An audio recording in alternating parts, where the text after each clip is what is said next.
Go, in the before times of 1975, a trio of buddies named John Peake, Ian Livingstone, and Steve Jackson, no not that one, were living in a small flat in Shepherd's Bush, London, and they came up with a remarkable idea. What if they decided to start using their home as a workshop, out of which they could produce games such as Backgammon, Mancala, Go, the beloved Tower of Hanoi, and many other traditional board games that your nan would be so happy to pick up for her grandchildren. It was then that the creatively named Games Workshop was breathed into existence, and grandmothers everywhere rejoiced. Games Workshop started out small, producing the aforementioned granny games and helping other companies produce theirs, and Steve Jackson, no not that one, who had been working as a journalist for a local gaming magazine, thought that it would be a good idea to drum up publicity by making his own magazine for Games Workshop, and thusly created the Owl and Weasel newsletter, a little document detailing the modern wonders of 1970s board game enthusiasm. And Steve, not that one, sent his little owls and weasels to every prominent business that he could find, with the hope that one of them might be interested enough to start circulating it themselves. And indeed, one businessman did wake up to a weasel shitting on his front porch, and while that man did not receive a newsletter, a different businessman named Brian Bloom did. You may remember Brian Bloom as the hero of the first History of D&D story, but if you're new to this series, Brian Bloom was, while not a founding member, one of the earliest stockholders in TSR, the company that created Dungeons & Dragons, and he was the guy who had all the money. He was also the guy without any sense, so when Brian needed a way to distribute D&D overseas, he crawled out of his money cave one day to see a subscription for some newspaper that he didn't order, assumed that it was from some large overseas business and not three dudes living in a cramped apartment, and he sent back to Steve Jackson, no not that one, an early copy of the original D&D, a new game that had just started to take America by storm. And both Steve, not that one, and Ian Livingstone jumped on the opportunity, with Games Workshop quickly becoming the exclusive dealer of D&D merchandise within the European region, and the trio silently whistled along as their tiny fledgling company was signal boosted higher than they had ever imagined. While this was an outstanding move for GW, the unfortunate truth is that John Peake, the man behind the money, had gone into this wanting to create little granny games, but now it looked like the company was on the fast track to newfangled TTRPGs, which were far too many letters for Nan to keep track of. So he broke off from Ian and not that Steve, sailing off into the sunset, never to be seen again.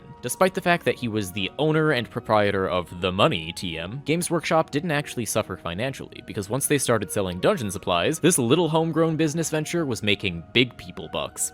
Or pounds, I suppose. What had began as a let's sell board games out of our apartment business turned into a let's sell all of the board games out of our apartment super business. And it got to the point where their landlord actually had to kick them out eventually because people kept showing up at his apartment office asking if this was the Krusty Krab. At some point, still within the amazing year of 1975, they had planned to show off D&D at a European gaming convention, only to find that said convention had been cancelled due to the hosts of the convention canceling it, and decided that this could be another opportunity for exponential growth. They kicked over the old group's flag, planted their own convention in the same time slot, and began hosting what would almost immediately become a popular new convention. The creatively named Game Day, hosted by the creatively named Games Workshop, acted as a hub for nerds and outcasts to crawl out of their hiding places and convene in a place where they could play tabletop games without fear of ridicule. Things were looking up for Games Workshop, and it had only been 1 year since the company was founded. The next few years would see this pattern of maneuvering into quick success continue. Firstly, Steve, not that one, changed the name of his newsletter from Owl and Weasel to a more affectionately named White Dwarf, which is a name that time travelers from the future might recognize. White Dwarf specialized in detailing the comings and goings of TTRPG trends and became widely popular as a result, which meant that Games Workshop became more popular, as the newsletter would often shout out products owned by the company, and the feedback loop of popularity continued GW's success. But perhaps the greatest achievement of Games Workshop's early career would be their introduction to a man named Brian Ansell. Mr. Brian had a similar journey to success as our first three heroes, having founded a company that made metal tabletop miniatures alongside a few of his buddies. When his company got big enough to get noticed by GW, Brian jumped ship and landed into a business deal with the Big G, wherein he started up a new miniature store with blackjack and hookers that he named Citadel Miniatures. Citadel would spend the rest of its life acting as the miniature branch for Games Workshop, but Bry Guy had more ambitious plans for himself. In 1983, while Ian and Not That Steve faded into the background of this history lesson due to their focus on cooking up board games such as Talisman, which was a fantastic game but is ultimately unimportant to this narrative, Brian brought in two new protagonists in the form of Richard Hallowell and Rick Priestley, two childhood friends that were amateur game developers that had actually met Brian via asking his old miniature store to produce minis for their games. He said no.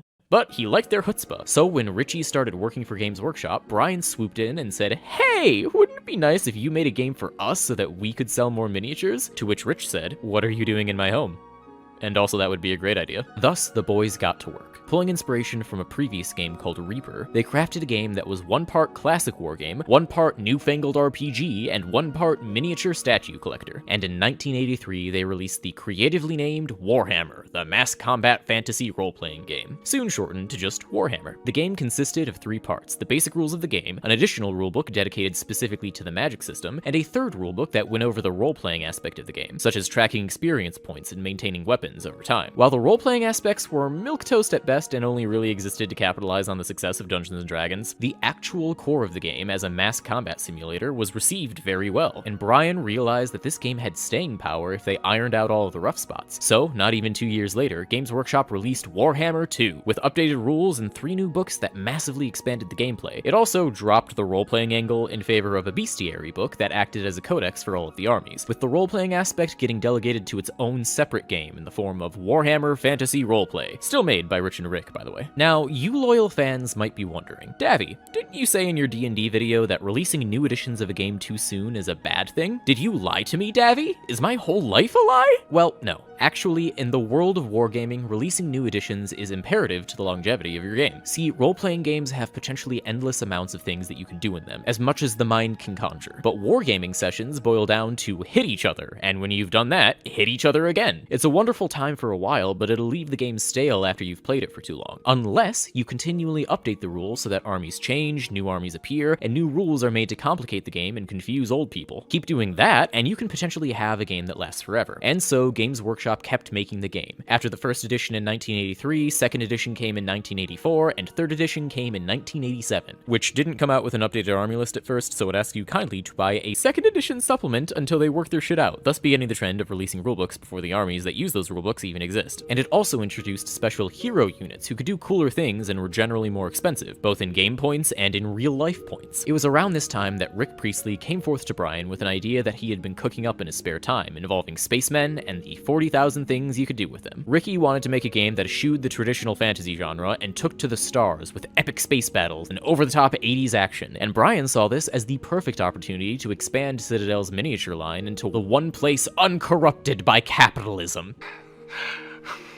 Space! So they teamed up and began working on Rick's Rogue Trader. The initial plan was to create a basic supplement for Warhammer Fantasy, so that players who were into that game could have a taste of what Rogue Trader had to offer. But after realizing that logistically it was already going to be expensive enough to craft new materials for weapons and armor, they might as well just go the whole 9 yards and make fully new armies. They decided to turn Rogue Trader into its own game